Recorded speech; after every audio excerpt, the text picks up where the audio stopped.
দাও খোদা দাও আমায় আবার ওমর দারাজ দিল। দাও খোদা দাও আমায় আবার ওমর দারাজ দিল। দাও আলীর মতো বীর সেনানী, আলীর মতো বীর সেনানী, জাগাতে নিখিল। দাও খোদা দাও আমায় আবার ওমর দারাজ দিল। দাও খোদা দাও আমায় আবার ওমর দারাজ দিল। হামজাকে দাও ঘরে ঘরে জীবন দিতে অকাতরে, আমার কাবা ভাঙতে এলে, আমার কাবা ভাঙতে এলে পাঠাও আবাবিল। দাও খোদা দাও আমায় আবার ওমর দারাজ দিল। দাও খোদা দাও আমায় আবার ওমর দারাজ দিল। জোরে বলুন মারহাবা। আলহামদুলিল্লাহ। বাখেরা কেন্দ্রীয় জামে মসজিদের উন্নয়ন কল্পে চতুর্থ বার্ষিকী তাফসিরুল কোরআন মাহফিলের সুযোগ্য সম্মানিত শ্রদ্ধাভাজন সভাপতি জনাব আলহাজ মোহাম্মদ আব্দুল মান্নান মাস্টার, আব্দুল মান্নান প্রধান, তিনি অসুস্থ অবস্থায় আছেন। রব্বুল আলামিন যেন তাকে সুস্থতার নেয়ামত দিয়ে দেয়, সকলে বলে আল্লাহুম্মা আমিন। আজকের মাহফিলের সম্মানিত সহসভাপতি, আমাদের পাখেরা জামে মসজিদের সম্মানিত সভাপতি জনাব মোহাম্মদ হাবিবুর রহমান মাস্টার, রব্বুল আলামিন যেন তার সম্মান এবং মর্যাদাকে আকাশচুম্বী করে দেয়, সকলে বলে আল্লাহুম্মা আমিন। আজকের মাহফিলের প্রধান অতিথি অধ্যাপক ডক্টর মোহাম্মদ নজরুল ইসলাম মণ্ডল, তিনি উপস্থিত হতে পারেন নাই, কিন্তু মাহফিলের সর্বাত্মক সহযোগিতা করার চেষ্টা এবং ওয়াদা করেছেন। রব্বুল আলামিন যেন তার এই নেক উদ্দেশ্যকে কবুল করে নেয়, সকলে বলে আল্লাহুম্মা আমিন। সেই সঙ্গে আজকের মাহফিলের সম্মানিত অতিথিবৃন্দ, আজকের মাহফিলের প্রধান বক্তা, আমার পূর্বে আলোচনা রেখে মঞ্চ ধন্য করেছেন আমার উস্তাদ সমতুল্লাহ আলেমেদিন এবং আমার সম্মানিত বন্ধুবর মাওলানা মাহমুদ হাসান ফারুকী সাহেব। রব্বুল আলামিন যেন তার কণ্ঠকে সারা বিশ্বের জন্য কবুল করে, সকল বলে আল্লাহুম্মা আমিন। এবং আজকের মাহফিলের অন্য অন্য অতিথিবৃন্দ, আমন্ত্রিত অতিথিবৃন্দ, মাহফিল সঞ্চালনায় যিনি রয়েছেন, সেই সঙ্গে আজকের মাহফিলের প্রধান আকর্ষণ আমার সামনে বসা আমার সম্মানিত বয়োজ্যেষ্ঠ বয়কনিষ্ঠ পিত্ত সমতুল্য মুরব্বীগণ, পদ্মালালের অবস্থানত আমার সম্মানিতা পর্দানিশী অবলা সরলা আবেদা সালেহা রূপবতী গুণবতী সুজলা সুফলা বাংলার মা ও বোনেরা, মাইকের আওয়াজ যতদূর পর্যন্ত যায় শ্রমরত আমার মুসলমান ভাইয়েরা, বিভিন্ন রাজনৈতিক দলের সম্মানিত নেতাকর্মী ভাইয়েরা, সকলকে লক্ষ্য করে আনুষ্ঠানিকতার মধ্য দিয়ে আমি আপনাদের সঙ্গে সালাম বিনিময় করতেছি। আশা করছি সালামের জবাব আপনারা জোরে শোনাই দেবেন। আসসালামু আলাইকুম ওয়া রাহমাতুল্লাহ। আপনারা সবাই কেমন আছেন? আলহামদুলিল্লাহ। সমস্ত প্রশংসা সেই মহান রাব্বুল আলামিনের দরবারে, যে মহান রাব্বুল আলামিন আজকে আমাদেরকে এত সুন্দর একটা পরিবেশে কোরআনের ময়দানে কোরআনের কথা শোনার জন্য একত্রিত হওয়ার মতো তৌফিক দান করে দিয়েছেন। সেই জন্য সেই মহান রাব্বুল আলামিনের দরবারে অন্তরের অন্তর গভীর স্থল থেকে মহব্বতের সহিত কালিমাতুশ শুকর আদায় করি, সকলে বলি আলহামদুলিল্লাহ। হয় নাই সকল প্রকার অবহেলিতা অমনোযোগিতা কাটিয়ে চিৎকার করে বলুন আলহামদুলিল্লাহ। বলুন রব্বানা লাকাল হামদ হামদান কাসীরান তাইয়িবান মুবারাকান ফি। প্রশংসা আদায় করলাম কার? একটু কথা বলতে হবে আমার সাথে। প্রশংসা আদায় করলাম কার?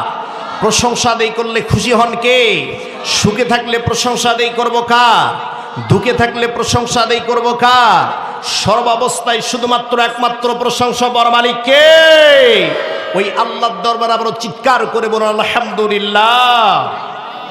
দরুদ সালাম বর্ষিত হোক মানবতার মতো প্রতীক, মানবতার মুক্তির দিশারি, জাতির পথ প্রদর্শক, জেনে তার আদর্শ জীবিত হয়ে সাধারণ মানুষগুলো পেয়েছিল মুক্তির ঠিকানা, অত্যাচারিত অবহেলিত বিপর্যস্ত মানুষগুলো পেয়েছিল শান্তির ঠিকানা। সেই মহান নেতার প্রতি অসংখ্য দরুদ সালাম বর্ষিত হোক। সকলে আমরা সংক্ষেপে বলি সাল্লাল্লাহু আলাইহি ওয়াসাল্লাম। সম্মানিত উপস্থিতিরা আমার, কোনো ভূমিকা নাই। সময় যেহেতু সংক্ষেপ, আমাদের সম্মানিত যিনি প্রধান বক্তা তিনি উপস্থিত হয়েছেন, তাকে রিসিভ করেই আমি স্টেজে উঠেছি আলহামদুলিল্লাহ। এই জন্য বলুন আলহামদুলিল্লাহ। যেহেতু আমাদের প্রধান বক্তা উপস্থিত হয়েছেন, আমরা যথাসময়ে তাকে স্টেজে আনার চেষ্টা করব এবং যথাসময়ে আমাদের আলোচনা শেষ করার চেষ্টা করব এই জন্য আমরা সময় বেশি নষ্ট করব না, সরাসরি ডিরেক্ট কোরআন থেকে আলোচনা করব। রাজি আছেন তো আপনারা? একটু কথা বলেন তো, রাজি আছেন তো আপনারা? প্রাণের ভাইরা আমার, আলোচনা শুরুর পুরো মুহূর্ত দিয়ে আমার সম্মানিত মা ও বোনেরা, আমরা পুরুষ প্যান্ডেলের লোক ধরে ধরে নিয়ে আসা লাগতেছে, কথা কর নাকি আপনারা?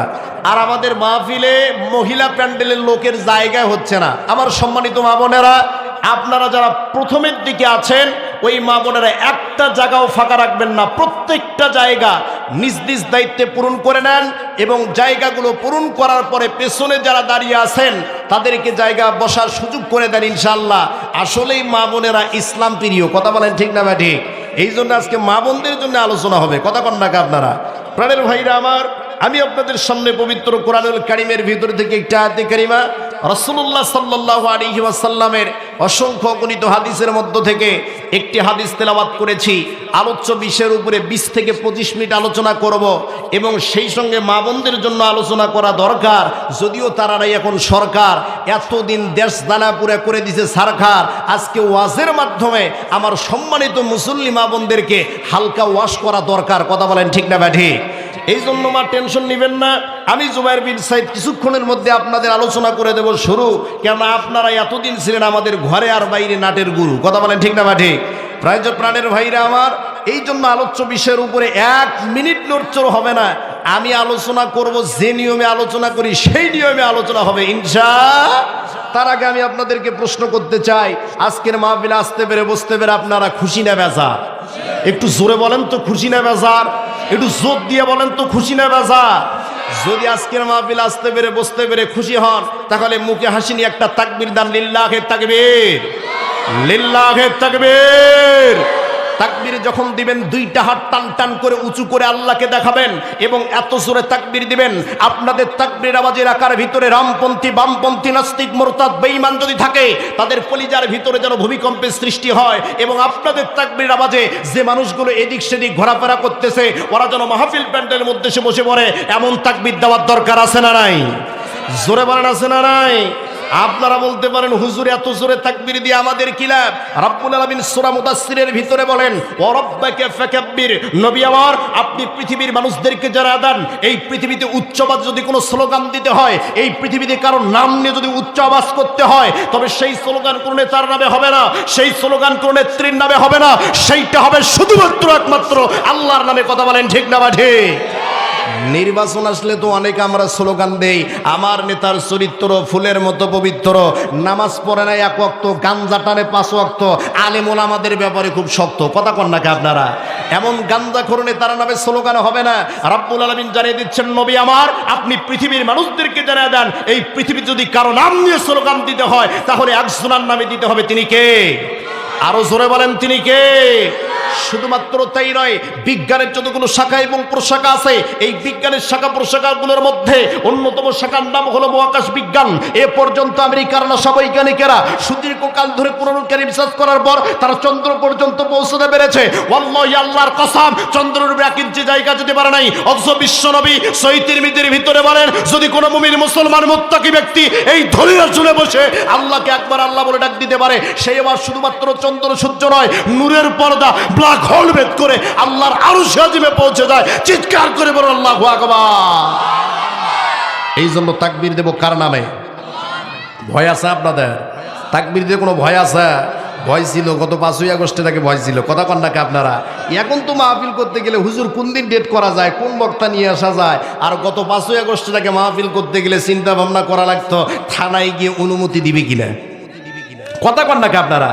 শুধুমাত্র তাই নয়, এই পোস্টারের ভিতরে প্রধান অতিথি, বিশিষ্ট অতিথি, সম্মানিত মেহমান এবং সভাপতির নাম যদি ক্ষমতাসীন দলের নাম না লেখা থাকতো, তাহলে সে মাহফিল ক্যান্সেল, কথা কন নাকি আপনারা? আমি নিজে আর শিকার, গত বছরে কয়েকটা মাহফিল আমার এই জন্য নষ্ট হয়ে গেছে। আল্লাহ ওদেরকে হেদায়েত করুক, আল্লাহুম্মা আমিন। প্রাণের ভাইরা আমার, আলোচনা করব কোরআন এবং সুন্নাহ থেকে। কোরআন থেকে আলোচনা করা হবে ইনশাআল্লাহ। আজকে যদি আপনি পৃথিবীর দিকে তাকান তাহলে গোটা পৃথিবীর মুসলমানদের দিকে তাকালে দেখতে পাওয়া যায় সারা দুনিয়াতে আজকে মুসলমানেরা নির্যাতিত আর নিপীড়িত। কথা বলেন ঠিক না ব্যাঠি? আমরা আমাদের জাতি ভাইদের দ্বারাও নির্যাতিত এবং বাহিরের শত্রু দ্বারাও নির্যাতিত। আমি একটা গবেষণা করে দেখলাম গোটা পৃথিবীর মুসলমানদের এই দুর্দিন আর দুর্দশার পিছনে সবচেয়ে বড় কারণ হচ্ছে আমরা মুসলমান আল্লাহর কোরআন থেকে দূরে সরে গিয়েছি। কথা বলেন ঠিক না ব্যাঠি? এই কোরআন থেকে দূরে সরে যাওয়ার কারণে সারা পৃথিবীতে আজকে মুসলমানেরা নির্যাতিত, নিপীড়িত, নিগৃহীত, লাঞ্ছিত, পদদলিত, অপমানিত। কথা বলেন ঠিক না ব্যাঠি? এই কোরআন থেকে দূরে সরে যাওয়ার কারণে পৃথিবীর মুসলিম অধ্যুষিত জনপদ ইরাক, ইরান, প্যালেস্টাইন, ফিলিস্তিন, Tajikistan, Kazakhstan, Syria, Libya, Algeria, Bulgaria, Nigeria সহ পৃথিবীর মুসলিম অধ্যুষিত জনপদগুলোকে বেছে বেছে টার্গেট করে করে ইহুদিবাদ ইসরায়েলের প্রত্যক্ষ মদতে, সন্ত্রাসবাদী আমেরিকার আঙ্গুলের ইশারায় আর সাম্রাজ্যবাদী ভারতের নগ্ন হস্তক্ষেপে সারা দুনিয়াতে মুসলমানদের রক্ত নিয়ে হরিকেলা হচ্ছে। কথা বলেন ঠিক না বা ঠিক? সেই ষড়যন্ত্রের ধারাবাহিকতার অংশ হিসাবে 56,000 বর্গ মাইলের আমার প্রাণপ্রিয় মাতৃভূমি বাংলাদেশ, 30 লক্ষ নয় 3 লক্ষ শহীদের রক্তের বিমর্জিত লাল সবুজের এই বাংলাদেশ, 90% মুসলিম অধ্যুষিত জনপদ বাংলাদেশেও একটি মহল সুপরিকল্পিতভাবে ইসলাম, মুসলমান, ইসলামী আন্দোলন, ইসলামী নেতৃত্ব, আলেম এবং ওলামার বিরুদ্ধে এক সুগভীর ষড়যন্ত্রের মধ্যে রয়েছে মুসলমান। কথা বলেন ঠিক না বা ঠিক? এই জন্য আমাদেরকে ফিরে আসতে হবে কোরআনের কাছে, হৃদয়ে ধারণ করতে হবে শুধুই কোরআন। এই কোরআন শুধুমাত্র চুমু খাইলেই দায়িত্ব শেষ হয়ে যায় না। এই কোরআন দিয়ে শুধুমাত্র মিলাদ মাহফিল করলেই কোরআন হক আদায় হয় না। এই কোরআন দিয়ে শুধুমাত্র রমাদান কারিমে 30 পারা কোরআন খতম করলেই কোরআন হক আদায় হয় না। এই কোরআন দিয়ে শুধুমাত্র আপনার মাতার মৃত্যুর পরে, আপনার পিতার মৃত্যুর পরে 3 দিন, 7 দিন, 40 দিন পরে মাদ্রাসার ছাত্রদেরকে ডেকে এনে কোরআন খতম করলেই কোরআন হক আদায় হয় না। কারণ এই কোরআনের বিধান প্রতিষ্ঠা করার জন্য সাহাবায়ে কেরাম জীবন দিয়েছেন। কথা বলেন ঠিক না বা ঠিক? এই কোরআনের বিধান প্রতিষ্ঠা করার জন্য আম্বিয়া কেরাম জীবন দিয়েছেন। এই কোরআনের বিধান প্রতিষ্ঠা করার জন্য আমাদের নবী বিশ্বনেতা জনাবি মুহাম্মদ রাসূলুল্লাহ সাল্লাল্লাহু আলাইহি ওয়াসাল্লাম শিয়াবে আবি তালিবে 3 বছর কারারুদ্ধ থেকে মানবেতর জীবন যাপন করেছিলেন। কথা বলেন ঠিক না বা ঠিক? এই কোরআনের বিধান প্রতিষ্ঠা করার জন্য আল্লাহর নবী তায়েফে রক্ত ঝরিয়েছেন। এই কোরআনের বিধান প্রতিষ্ঠা করার জন্যই আমাদের ইমামে আজম আবু হানিফা জেলখানার ভিতরে ধুকে ধুকে নিজের জীবনকে উৎসর্গ করেছেন। এই কোরআনের বিধান প্রতিষ্ঠা করার জন্য সাইয়েদে কুতুব শহীদ হয়েছেন। এই কোরআনের বিধান প্রতিষ্ঠা করার জন্যই শহীদ হাসানুল বান্না নিজের জীবনকে উৎসর্গ করেছেন। এই কোরআনের বিধান প্রতিষ্ঠা করার জন্য কোরআনের পাখি যিনি 50টি বছর সারা বাংলাদেশ সহ গোটা দুনিয়াতে কোরআনের দাওয়াত দিয়েছিলেন, সেই কোরআনের পাখি আল্লামা দেলোয়ার হোসেন সাইদিকে জালেম সরকার শুধুমাত্র ইসলামী আন্দোলন নেতৃত্ব অবরোধে জালেম সরকার বছরের পর বছর জেলখানার ভিতরে আটকে রেখে তাকে হত্যা করেছে। মুসলমান কথা বলতেই হবে, ঠিক না বা ঠিক? এই জন্য কোরআনের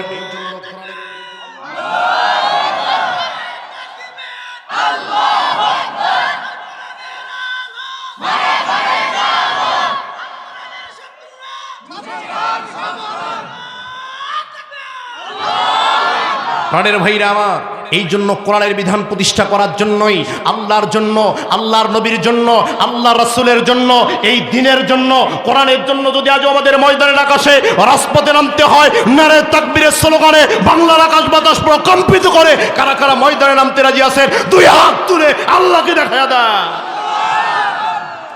নারে তাকবীর, লিল্লাহি তাকবীর। আল কোরআনের আলো, আল হাদিসের আলো, আলেম ওলামা যেখানে, এ পোলাই আছে যেখানে,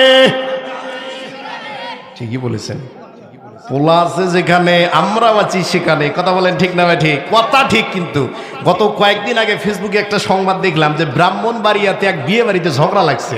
তো ঝগড়া লাগার পরে 2 দলে সেই হাতাহাতি আর মারামারি। ফেসবুকে কারণ শুধু একটাই দেখলাম, গোস্ত কম হয়েছে। কি কম হয়েছে? এই গোস্ত কম হওয়ার কারণে বিয়ে বাড়িতে মারামারি। প্রাণের ভাইরা আমার, আর কোনো ভূমিকা নয়। আপনারা শিক্ষিত মানুষ, আমি জানি আপনাদের এই মসজিদে অনেক দিন হলো ইমামতি করি। আমি আপনাদেরকে প্রশ্ন করতে চাই, এই যে কোরআনটা আল্লাহ নাজিল করেছেন, এই কোরআন কাদের জন্য নাজিল করেছেন? জোরে বলেন একটু। কেউ বলতেছেন মুসলমানদের জন্য, কেউ বলতেছেন মুমিনদের জন্য। দেখেন রাব্বুল আলামিন কি বলেন। রাব্বুল আলামিন ডাক দিয়া বলেন, হাদা বায়ানুল লিন্নাসি ওয়া হুদাও ওয়া মাউইযাতুল লিল মুত্তাকিন। আল্লাহ রাব্বুল আলামিন বলছেন হাদা বায়ানুল লিন্নাস, এমন একটা বায়ান আমি পৃথিবীর মানুষদের কাছে নাজিল করে দিলাম, এমন একটা কোরআন নাজিল করলাম যে কোরআন শুধুমাত্র মুমিনদের জন্য নাজিল করেছি তা নয়, যেই কোরআন শুধুমাত্র মুসলমানদের জন্য নাজিল করেছি তা নয়, যেই কোরআন শুধুমাত্র ইহুদিদের জন্য নাজিল করেছি তা নয়, যেই কোরআন শুধুমাত্র সনাতন ধর্মাবলম্বী হিন্দুদের জন্য নাজিল করেছি তা নয়। রাব্বুল আলামিন ডাক দিয়ে বলেন হাদা বায়ানুল লিন্নাস, এই পৃথিবীর ভিতরে যতগুলো মানুষ আছে, যতগুলো মানব মণ্ডলী আছে, প্রত্যেকটা মানুষের জন্যই রাব্বুল আলামিন এই কোরআনটা নাজিল করে দিয়েছেন। সুবহানাল্লাহ পড়েন। এরপরে রাব্বুল আলামিন বলছেন ওয়াহুদা ওয়া মাউইযাতুল লিল মুত্তাকিন, এই কোরআন থেকে মানুষগুলো হেদায়েত লাভ করবে। ওয়া মাউইযাতুল লিল মুত্তাকিন, এবং এখান থেকে উপদেশ গ্রহণ করবে কারা? যারা মুত্তাকি হবে, যাদের অন্তরের ভিতরে আল্লাহর ভয় থাকবে। প্রাণের ভাইরা আমার, আল্লাহর কোরআন মানবে যারা, হেদায়েত লাভ করবে তারা। আল্লাহর কোরআনের যদি আপনি তাফসীর করতে যান, যেহেতু তাফসীরুল কোরআন মাহফিল, কোরআনের একটা তার একটাদের তাফসীর করে, কোরআনের একটা তার একটাদের ব্যাখ্যা করে। রাব্বুল আলামিন এই হেদায়েতের ব্যাখ্যা সম্পর্কে অন্য আয়াতে কারিমার ভিতরে জানায়া দিচ্ছেন আল্লাযীনা ইয়াসতামিউনাল কওলা ফায়াত্তাবিউনা আহসানাহু উলাইকাল্লাযীনা হাদাহুমুল্লাহ। আল্লাহর কোরআন একটা আয়াত আর একটা তাফসীর করে রব্বুল আলামিন যারা দিচ্ছেন আল্লাযীনা ইয়াসতামিউনাল কওলা, যারা কোরআনটাকে শুনতেছে এবং যারা ভবিষ্যতে শুনবে, ফায়াত্তাবিউনা, এবং কোরআনটার অনুকরণ আর অনুসরণ করবে। আল্লাহ রাব্বুল আলামিন ডাক দিয়ে বলেন উলাইকাল্লাযীনা হাদাহুমুল্লাহ, আমি আল্লাহর পক্ষ থেকে ওই বান্দাগুলার প্রতি হেদায়েত দিয়ে দেব। সুবহানাল্লাহ পড়ে। প্রাণের ভাইরা আমার, আপনারা বলতে পারেন হুজুর তাহলে কি শুধুমাত্র আল্লাহর কোরআনে হেদায়েত দিয়ে দেয় নাকি? আপনি যদি আজকে পৃথিবীর দিকে তাকান, আমার সোনার বাংলাদেশে কিন্তু কোরআন হাদিসের মাহফিল কম হয় না। আহারে 2022 সালে ইউনুস্কো একটা জরিপ করলো, এই জরিপের ভিতরে দেখা গেল জানুয়ারি এবং ডিসেম্বর নভেম্বর এই 3 মাসেই বাংলাদেশে গড়ে 1700 করে তাফসীর মাহফিল হয় প্রতিদিন। শুধুমাত্র তাই নয়, 22,000 ইন্ডেক্সধারী আলিয়া মাদ্রাসার দেশ আমার সোনার বাংলাদেশ, অসংখ্য গণিত হাফিজিয়া মাদ্রাসার দেশ আমার সোনার বাংলাদেশ, অসংখ্য গণিত মসজিদের দেশ আমার সোনার বাংলাদেশ। এত এত কোরআনের তাফসীর আর এত এত কোরআনের আলোচনা চলার পর বাংলাদেশে চুরি কমলো না, ডাকাতি কমলো না, রাহাজানি কমলো না। আগে চুরি হতো অ্যানালগ কায়দায়, আর এখন চুরি হয় হলো ডিজিটাল কায়দায়। কথা বলেন নাকি আপনারা? আগে মা বোনদের পদ্মা ছিল একরকম, এখন হয়ে গেল আর এক রকম। তার মানে হলো এই বাংলার মানুষগুলো শুধুমাত্র কোরআন শুনতে আসে বক্তা যাচের জন্য, কোন বক্তা কত সুর দিতে পারলো, কোন বক্তা কত মানুষকে মজাইতে পারলো, এই চিন্তা ভাবনা করে কোরআন শুনতে আসে। কিন্তু রাব্বুল আলামিন ডাক দিয়ে বলেন আল্লাযীনা ইয়াসতামিউনাল কওলা ফায়াত্তাবিউনা, যারা কোরআনটাকে শুনবে এবং কোরআনটার অনুকরণ আর অনুসরণ করবে, আমি রাব্বুল আলামিন ওই বান্দাগুলার প্রতি হেদায়েত দিয়ে দেব। সুবহানাল্লাহ পড়েন। প্রাণের ভাইরা আমার, আপনারা বলতে পারেন হুজুর এই কোরআন শুধুমাত্র কি হেদায়েতের জন্য আসলো নাকি? ও হুজুর আমি তো সামাজিক মানুষ, সমাজে চলাফেরা করতে গেলে আমাকে রাজনীতি করতে হয়, পৌরনীতি করতে হয়, সমাজনীতি করতে হয়, 5 বছর পর পর নির্বাচনে অংশগ্রহণ করতে হয়। ও হুজুর সমাজে চলাফেরা করতে গেলে কতগুলো নীতি মেনে আমাকে সমাজে থাকতে হয়। হুজুর কোরআন কি শুধুমাত্র এই হেদায়েতের জন্য আসলো নাকি? কোরআনের ভিতরে কি এগুলোর এই কোনো আলোচনা আছে নাকি? আপনি যদি কোরআনের কাছে এই প্রশ্ন করেন, আল্লাহর কোরআন জানায়া দিচ্ছে ওয়া নাযাল عليك الكتاب تبيانا لكل شيء وهدى ورحمة وبشرى للمسلمين।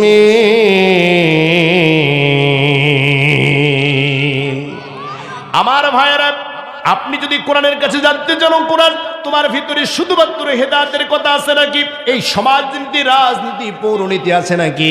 আল্লাহর কোরআন জানা দিচ্ছে ওয়া নাযালনা আলাইকাল কিতাব তিবয়ানাল লিকুল্লি শাই, এমন একটা কিতাব আপনার প্রতি নাজিল করেছে যে কোরআনের ভিতরে শুধুমাত্র আমি আল্লাহ সায়েন্স সম্পর্কে কথা বলেছি, এই কোরআনের ভিতরে আর্ট সম্পর্কে আলোচনা করেছি, এই কোরআনের ভিতরে কমার্স সম্পর্কে আলোচনা করেছি। রাব্বুল আলামিন বলেন সব বিষয়ের সুস্পষ্ট বর্ণনা আমি রাব্বুল আলামিন এই কোরআনের ভিতরে দিয়ে দিয়েছি। সুবহানাল্লাহ পড়ে।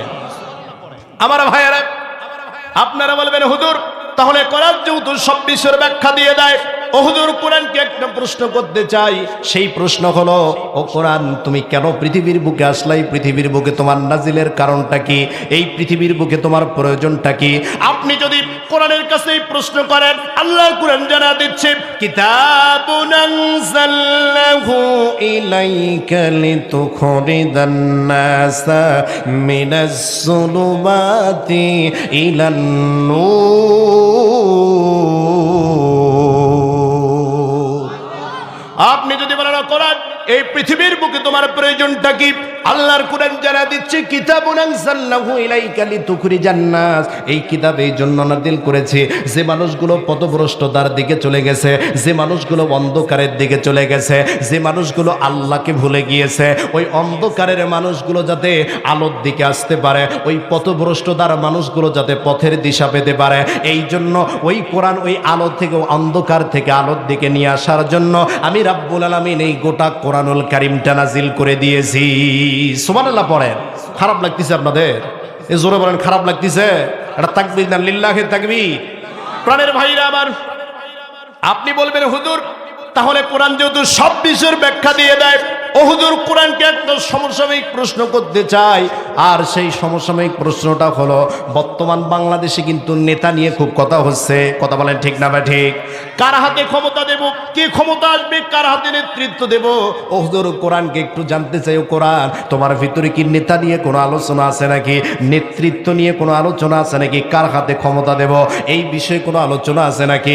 আপনি যদি আল্লাহর কোরআনের কাছে এই প্রশ্ন করেন, আল্লাহর কোরআন জানা দিচ্ছে, আল্লাযীনা ইম্মাক্কানাহুম ফিল আরদি আকামুস সালাতা ওয়া আতুজ যাকাতা ওয়া আমরু বিল মা'রুফি ওয়া নাহাউ আনিল মুনকার। আল্লাহু আকবার বলে।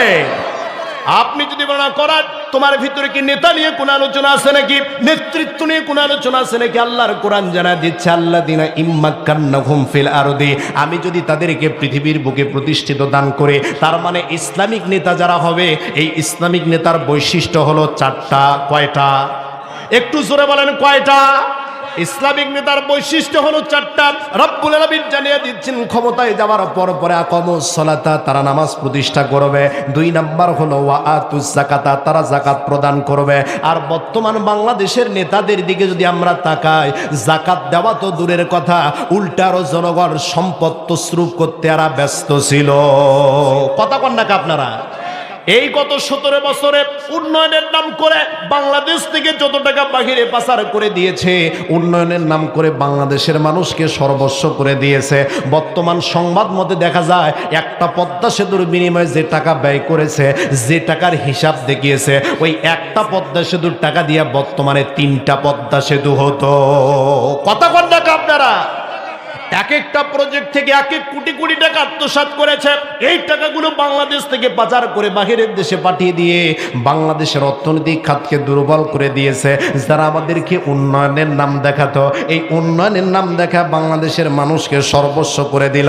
প্রাণের ভাইরা আমার, আর এই বাংলাদেশে কিন্তু নেতার অভাব নাই। এখানে ঘরে নেতা, বাহিরে নেতা, বাহিরে নেতা, যেখানে যান আপনি সেখানেই নেতা, ছোট নেতা, পাতি নেতা, খাটো নেতা, বাংলাদেশের নেতার অভাব নাই। আমি তো মনে করি গত 17 বছরে যদি বাংলাদেশ থেকে বাহিরের দেশের নেতা পাঠানোর ব্যবস্থা করা থাকতো, মানে এক্সপোর্ট আর ইম্পোর্টের ব্যবস্থা থাকতো, তাহলে বাংলাদেশ নাম্বার 1 হতো। এখানে নেতার অভাব নাই।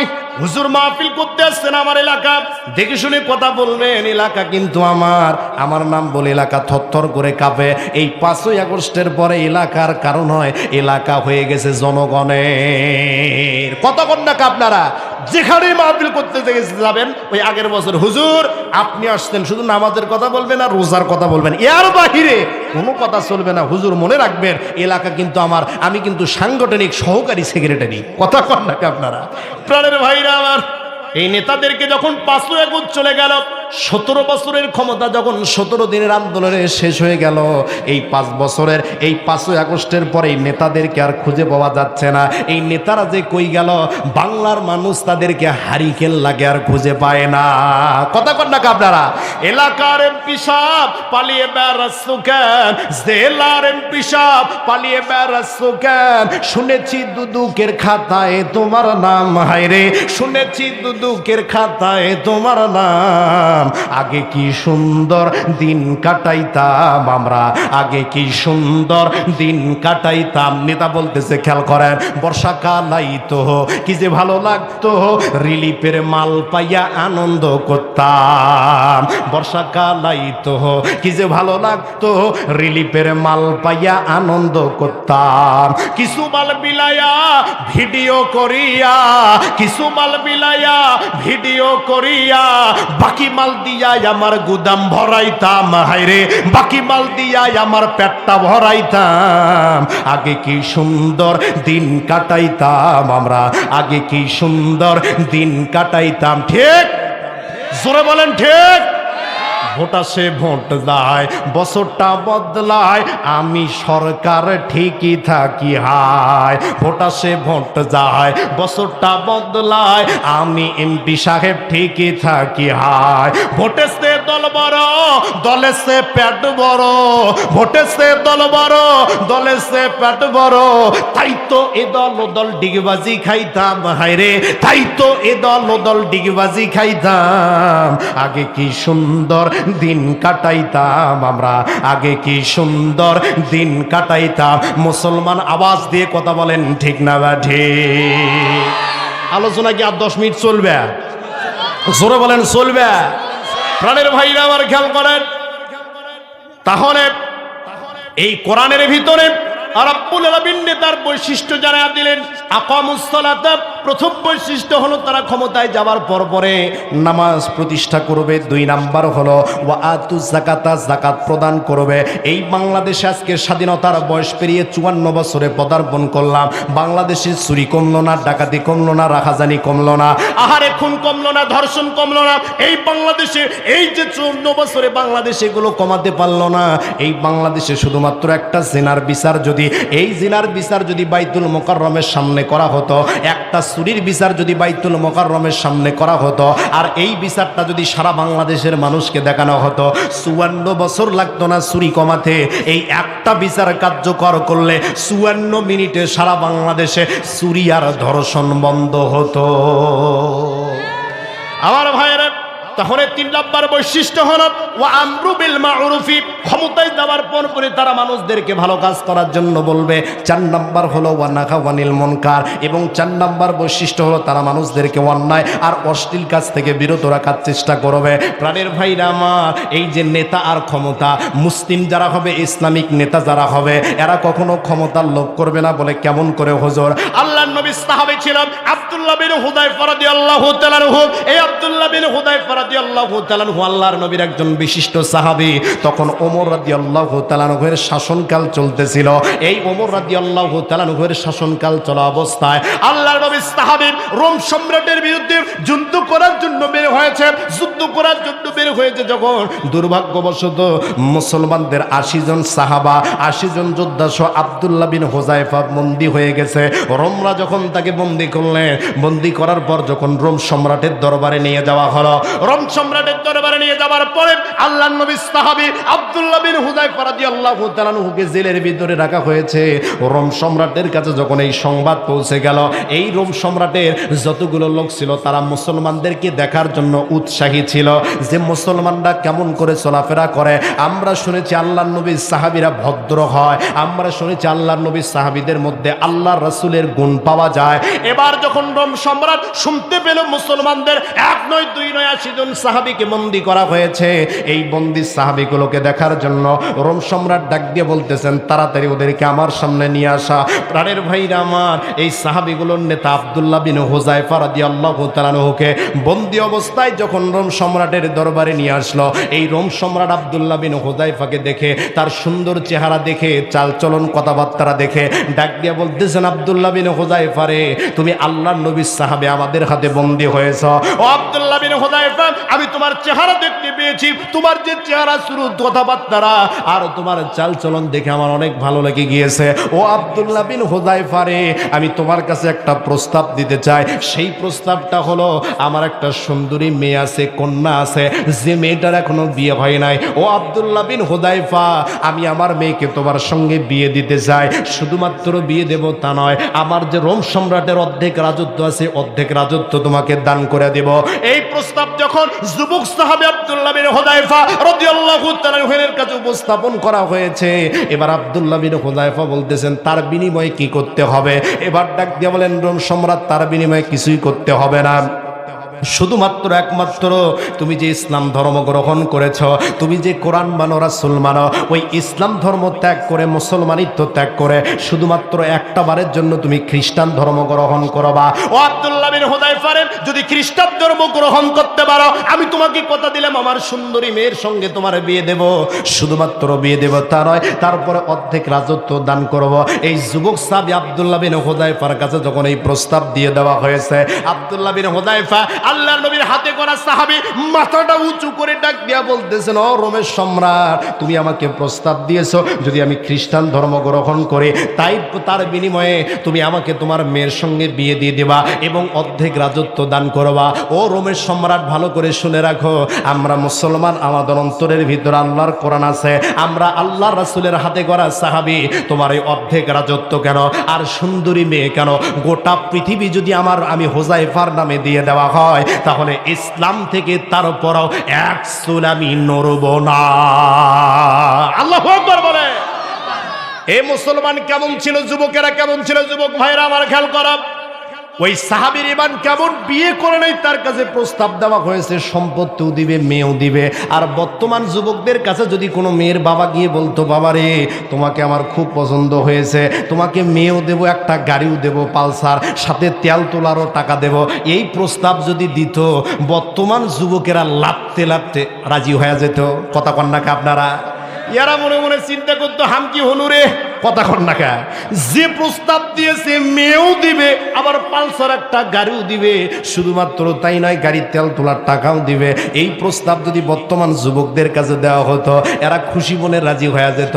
আর আপনি বর্তমান যুবকদের নিয়ে যদি কথা বলতে যান, যেহেতু আমাদের পাখেরা স্বেচ্ছাসেবী যুব সংঘ আছে, তাদের জন্য কিছু কথা বলা দরকার। কথা কন্যাকে আপনারা, আমি আপনাদেরকে আল্লাহর জন্য ভালোবাসি, এই পাখেরাতে অনেক দিন হলে এসেছি, প্রত্যেকটা যুবকের সঙ্গে আমার পরিচয়। এই যুবকদের মধ্যে কিছু কিছু বদগুণ আছে না নাই? এ জোরে বলেন, আছে না নাই? প্রাণের ভাইরা আমার, এই বর্তমান যুবকদের, গোটা বাংলাদেশের যুবকদের অবস্থার দিকে যদি তাকান, তাহলে একটা ট্রেন্ডিং হয়ে গেছে, সেইটা হলো পরনে পোশাক থাক বা না থাক, পেটে ভাত থাক বা না থাক, হাতে একটা মোবাইল থাকা লাগবে। কথা কন্যাকে আপনারা, মোবাইল যদি না থাকে স্ট্যাটাস বোধহয় হয় না। বাবার চাউল কিনে খাওয়ার টাকা নাই, ছেলের পকেটে 45,000 টাকা দামি ফোন, এটা বর্তমান সমাজের বাস্তবতা। কথা কন্যাকে আপনারা, প্রাণের ভাইরা আমার, এক যুবক এসে ডাক দিয়ে বলতেছেন, হুজুর, এই যে ফোনটা দেখতে পাচ্ছেন, এই ফোনের দাম কত জানেন? আমি বললাম, কত দাম? বলে, হুজুর, বেশি নয়, মাত্র 43,000। কয় হাজার? 43,000 টাকা দিয়ে ফোন কিনছে যুবক, পরে কেবল ইন্টার ফার্স্ট ইয়ারে। ডাক দিয়ে বললাম, বাবার এই ফোন কে কিনে দিল? তোমার বাবা কি কিনে দিয়েছে? বলে, হুজুর না। বলে, তোমার মা কি কিনে দিয়েছে? হুজুর, তাও দেয় নাই। কই টাকা পাইলা? বলে, হুজুর, লজ্জা শরমের কথা আর বলেন না, আমি গিয়েছিলাম সাইটে কাজ করার জন্য। সাইট পর্যন্ত আপনারা রাজমিস্ত্রির সঙ্গে হেল্পারগিরি করেছি হুজুর, একদিন দুই দিন নয়, গোটা 2টা মাস হেল্পারি করেছি। যা টাকা পেয়েছি আর বাদ বাকি যা ছিল নানির কাছ থেকে নিয়ে, এই 43,000 টাকা দিয়ে আমি ফোন ক্রয় করেছি। আমি বললাম, তুমি তো ওয়াজের কাজ করে ফেলছো। কথা কন্যাকে আপনারা, এখন যে যুবকটা কেবল পরে ইন্টার ফার্স্ট ইয়ারে, বলেন তো এর 43,000 টাকা দামি ফোনের কোনো কাজ আছে? আরে আমরা বক্তা মানুষ হওয়ার পর একটা ভাঙা চুরে ফোন ব্যবহার করি, আর এই কোনো কাজই করে না। এই 43,000 টাকা দিয়ে ফোন কিনছে, এই 43,000 টাকা দামি ফোনের আর কিসের কাজ? এর কোনো আর কাজ নাই। এর কাজ হতে পারে একটা হলো গেমস খেলা, আর দ্বিতীয় কাজ হতে পারে ফিল্টার মেরে সুন্দর করে ফেসবুক আর টিকটকের ভিতরে ছবি ছাড়বে। এর চিন্তা ভাবনা হলো যত ছবি ছাড়তে পারবো আমার লাইক কমেন্ট বেড়ে যাবে আর মেয়ে ফলোয়ার বেড়ে যাবে। কথা কর নাকি আপনার? আর ছবি যদি দিয়ে গিয়ে যদি খালি কোনো বিউটি রাজি হয়ে যায় তাহলে তার কোনো কথাই নাই। কথা কর নাকি আপনারা? প্রাণের ভাইরা আমার, বর্তমান যুবকদের অবস্থা খুব খারাপ। এদেরকে আপনি দেখতে পাবেন কোথায়? গার্লস স্কুলের সামনে। কথা কর নাকি আপনারা? যদি পছন্দ হয় বিউটি, তার পিছনে শুরু করে দেয় ডিউটি। কথা কর নাকি আপনারা? প্রাণের ভাইরা আমার, এই জন্য যুবকদের অবস্থা খুব খারাপ। এরা প্রেম প্রীতি ভালোবাসার মধ্যে এতটাই নিমজ্জিত, একক যুবকের চিন্তা ভাবনা হলো যদি ওই মেয়েকে না পাই তাহলে আমার পুরো জীবনটাই শেষ। কথা কন নাকি আপনারা? এদের চিন্তা ভাবনা মেন্টালিটি এত দূর চলে গিয়েছে, যুবকেরা শুধুমাত্র মেয়ের পেছনে ঘোরে আর মেয়ের পেছনে ঘোরে। আমি বলতে চাই, মেয়ের পেছনে ঘোরা লাগবে না, তুমি নিজেকে প্রতিষ্ঠিত করো, মেয়ে তোমার পেছনে ঘুরবে। কথা বলেন ঠিক না বাঠে? আরে মেয়ে কেন, মেয়ের মাও ডাক দিয়ে বলবে জামাই হিসেবে এমন ছেলেই দরকার। কথা কন নাকি আপনারা? তুমি কেন মেয়ের পেছনে ঘোরাঘুরি করবা? আর ঘোরাঘুরি করার পর দেখবেন আপনারা, প্রাণের ভাইরা আমার, যদি প্রেম প্রীতি ভালোবাসা হয়ে যায়, সেমিয়ারের মধ্যে যদি হয়ে যায় তার তো কোনো কথাই নাই। 1 বছর খুব চলছে ধুমধারাক্কা চলার পরে যখন 1 বছর পরে মেয়ের বিয়ে হয়ে যায়, এ শেখা খায়া বেকা হয়া ফেসবুকে স্টোরি আর স্যাট পোস্ট দিয়ে দেয় যে আজও মনের মানুষ পাইলাম না। কথা কন নাকি আপনারা? তারপরে শোনেন আরো কথা আছে, এই যে যুবকেরা ছেঁকা খায়, ছেঁকা খাওয়া পর্যন্ত আপনারা মানে প্রেমে যারা ছেঁকা খায়, এরা যে এত পরিমাণ হাদিস জানে, আমি মনে করি আচ্ছা মুহাদ্দিস সাহেবের অত হাদিস জানে না।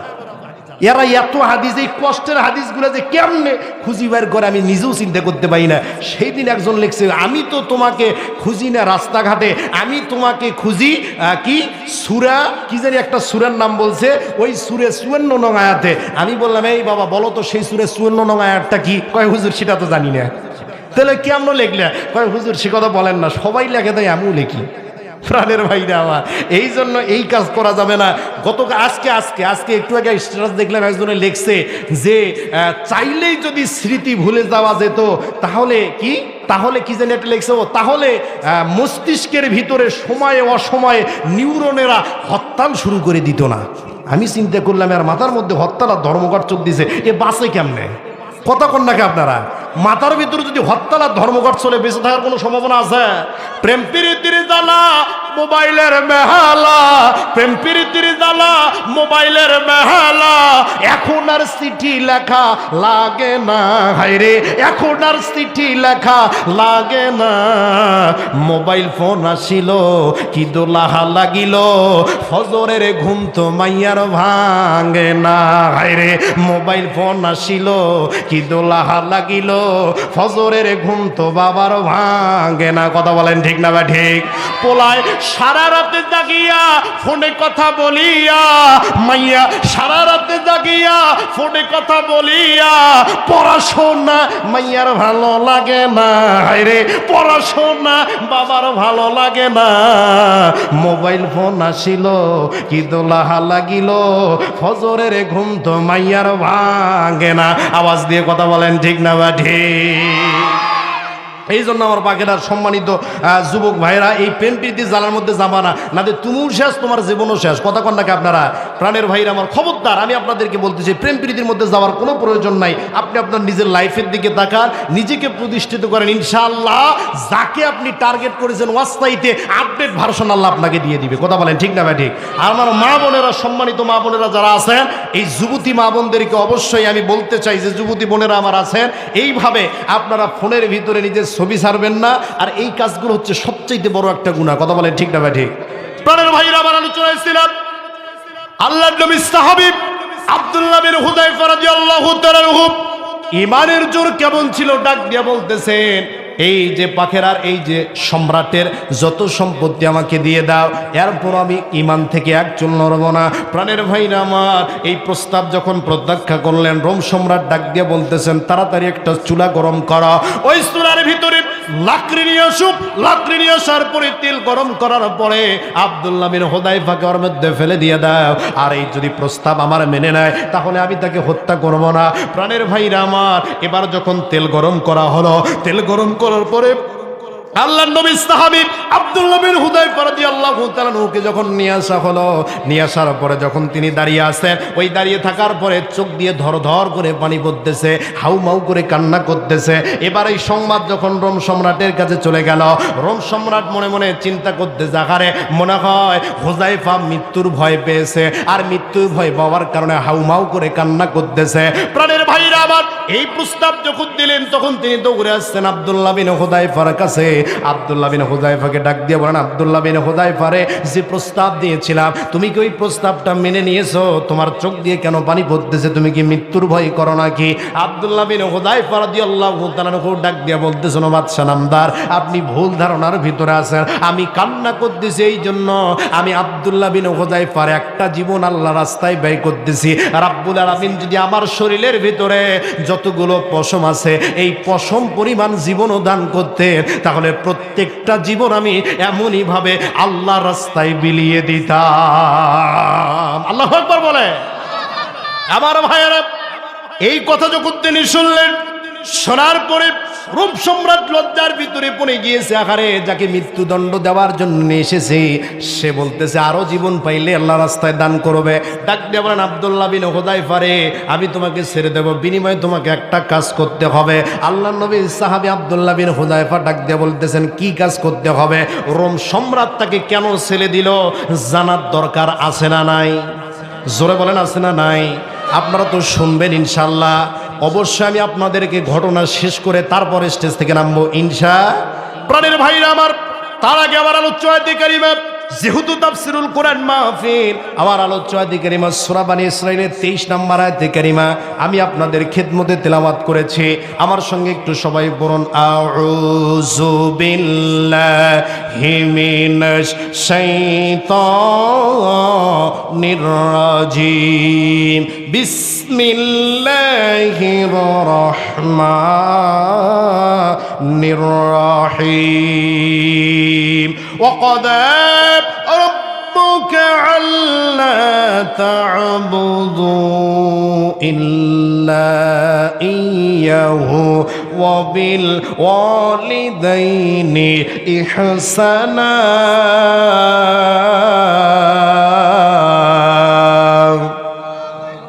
আল্লাহু আকবার। বাড়ির যা ভাবির সাথে বলেন, জোরে বলেন আল্লাহু আকবার। প্রাণের ভাইরা আমার, আল্লাহ রাব্বুল আলামিন অত্র আয়াতে কারিমার ভিতরে ডাক দিয়ে জানা দিচ্ছেন, ওয়াকাদা রাব্বুকা আল্লা তা'বুদু ইল্লা ইয়্যাহু ওয়া বিল ওয়ালিদাইনি ইহসানা। তোমার প্রতিপালক তোমাকে নির্দেশ প্রদান করতেছেন, প্রথম নির্দেশ দিয়ে দিলেন আল্লাহ তা'বুদু, আল্লাহ ছাড়া আর কারো ইবাদত করা যাবে না, শুধুমাত্র একমাত্র আল্লাহর ইবাদত করতে হবে। আল্লাহর ইবাদত করার পরে 2 নম্বর নির্দেশনা দিলাম, ওয়া বিল ওয়ালিদাইনি ইহসানা, এবং আল্লাহর নির্দেশ পালন করার পরে, ইবাদত করার পরে ওয়া বিল ওয়ালিদাইনি ইহসানা, পিতামাতার সঙ্গে ভালো ব্যবহার করো, পিতামাতার সঙ্গে ভালো ব্যবহার করতে হবে, ভালো আচরণ করতে হবে। প্রাণের ভাইরা আমার, আজকে আমাদের সমাজের ভিতর যদি আমরা তাকাই, আজকের যুবক সমাজ মা বাবাকে সম্মান দিতে চায় না, পিতামাতাকে সম্মান দিতে চায় না।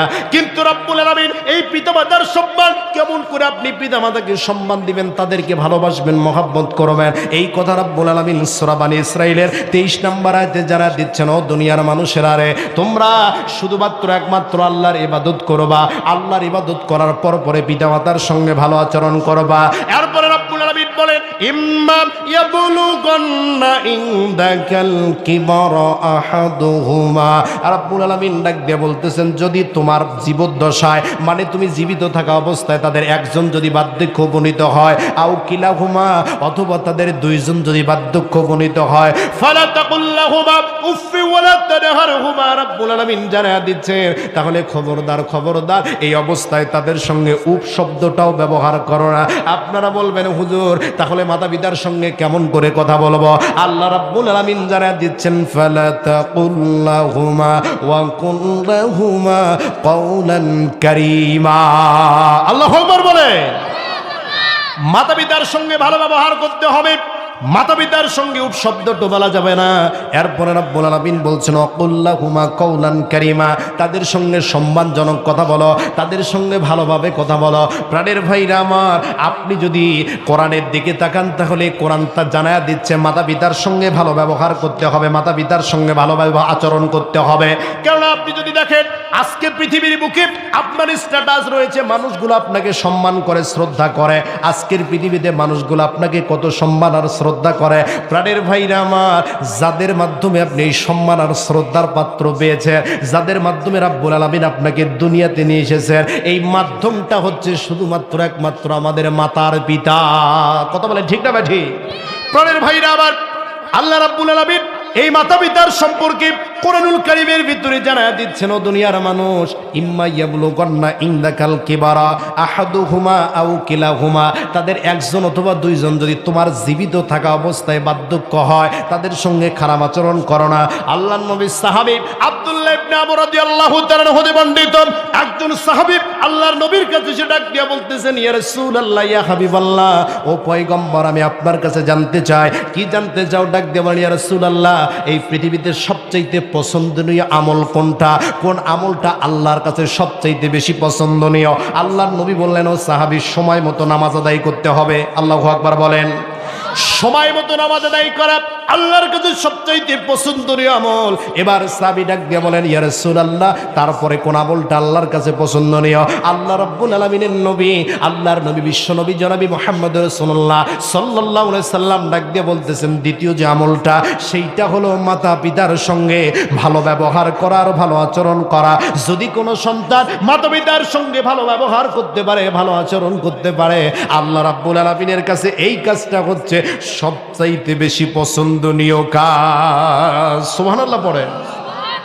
আমার ভাইরা, শুধুমাত্র তাই নয়, আবু হুরায়রা হতে বর্ণিত, তিনি বলেন, আল্লাহর নবী সাহাবীদের মধ্য থেকে একজন সাহাবী আল্লাহর নবীকে প্রশ্ন করলেন, ইয়া রাসূলুল্লাহ, আমার জীবদ্দশায় সবচাইতে সদাচরণ পাওয়ার অধিকারী কে?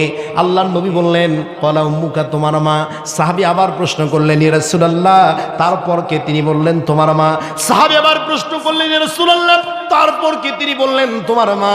এবার সাহাবী প্রশ্ন করতেছেন, ইয়া রাসূলুল্লাহ, তারপর কে? তিনি বললেন, তোমার বাবা। প্রাণের ভাইরা আমার, এই হাদিসের দিকে যদি আপনি একটু তাকান, তিনবার মায়ের কথা উল্লেখ করা হয়েছে। ও মা আমার, আপনাদেরকে রাব্বুল আলামিন কতটা সম্মান দিয়েছেন একটু খেয়াল করে। তিনবার মায়ের কথা বলা হলো, একবার বাবার কথা বলা হলো। মুহাদ্দিসিনে কেরাম এই হাদিসের ব্যাখ্যায় লিখতেছেন, তিনবার মায়ের কথা বলার কারণ হলো, মা সন্তানকে পৃথিবীতে আসার আগেই যে কষ্টটা করে, এই কষ্টটা হচ্ছে অত্যাধিক